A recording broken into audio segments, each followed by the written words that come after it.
Mr. Chairman, thank you.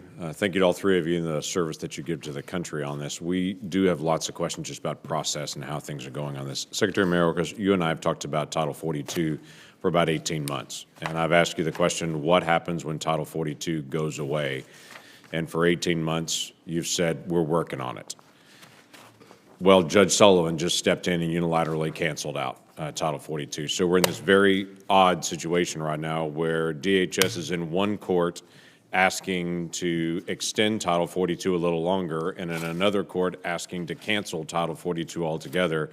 But we're still waiting to try to figure out what happens now and how many people are about to cross the border. What's the plan for dealing with this mass migration, illegal immigration coming now post-Title 42? Senator, what we requested of Judge Sullivan in the District Court of D.C. was an orderly wind-down period of 35 days, and which was unopposed and which was granted by the court. What we are doing is precisely what we announced we would do in April of this year, and we have indeed been executing on the plan.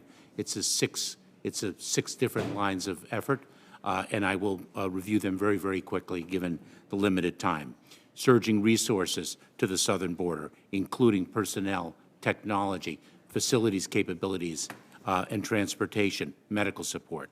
2, increasing our Customs and Border Protection processing efficiency to mitigate potential overcrowding. We've been digitizing, for example, our electronic A files, the immigration files, when individuals are placed in proceedings.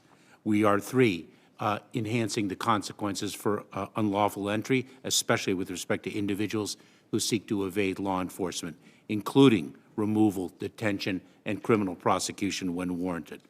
4, we are seeking to bolster the capacity of nonprofit organizations, state and local officials, and working very closely with them. 5th, we are targeting and disrupting the smuggling organizations and the transnational criminal organizations. In fact, we have effected more than 5,000 arrests and more than 6,000 disruption events. And that means arrests of individuals, the breakdown of smuggling of stash houses, the seizure of the instrumentalities that these smuggling organizations use. And 6, we're working with our partners to the south to deter irregular migration.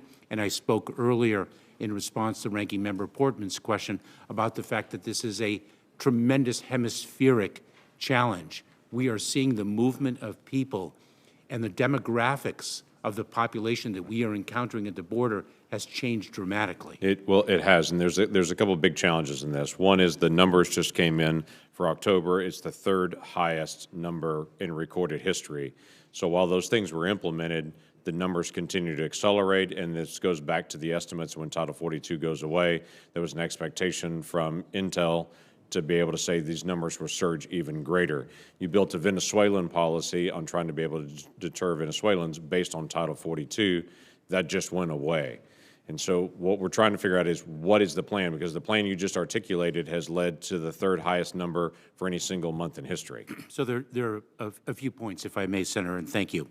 Number one, the number of encounters is not equal to the number of unique individuals. Correct. Yeah, we know that. Yep. Is Title 42 creates a potential for the ease of recidivism, number one. Number 2, we're working with our partners to the south, with Mexico, with respect to the end of Title 42, and whether we will be able to continue our thus far successful program with respect to Venezuelan nationals and use our Title 8 authorities. But we also have other opportunities ahead of us because, as we sought to do earlier, and we will resume this effort, is an enhanced use of expedited removal, which is a Title 8 authority. So we're looking at our consequence regimes and how we can most effectively employ them. A lot of people counting on these numbers coming down, and they're not. They're going up, and they continue to be able to rise. And so while we're examining these things and looking at it, the numbers continue to rise on this with the end of Title 42 coming in 35 days. We expect it's going to accelerate even higher. There is an expectation that your department is going to change this number dramatically. Let me ask a point-blank question that's challenging on this. What percentage of the individuals that are encountered at our southern border do we know their criminal history from the country they're coming from? I'm not talking about if they have an American criminal history or they're on our terror watch list, that we know their criminal history of the country they're coming from.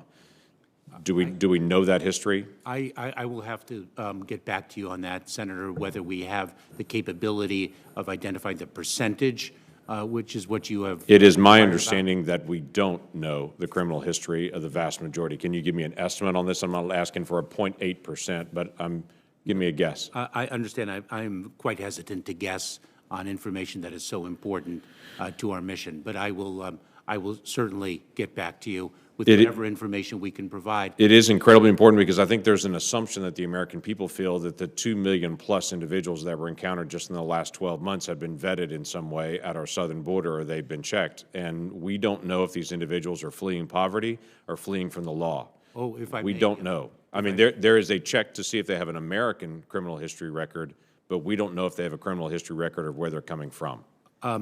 So as my colleagues here will attest as well, Senator, we conduct screening and vetting of individuals whom we encounter. We have a robust screening and vetting process. It actually is recurrent vetting, and it is not just with respect to criminal history in the United States. I'd like to give in a good guess of how many people we know their criminal history when they come in then. As I mentioned, Senator, I'll get back to you and see if we have that data, and if so, I will certainly provide it to you. That would be great. Thank you. We have asked your team, and you and I have talked about it before, about the information for the MPP and the decision-making process for the Remain in Mexico policy on this. We asked about that for a while. We just recently got a letter back saying that there are no responsive documents that have been withheld.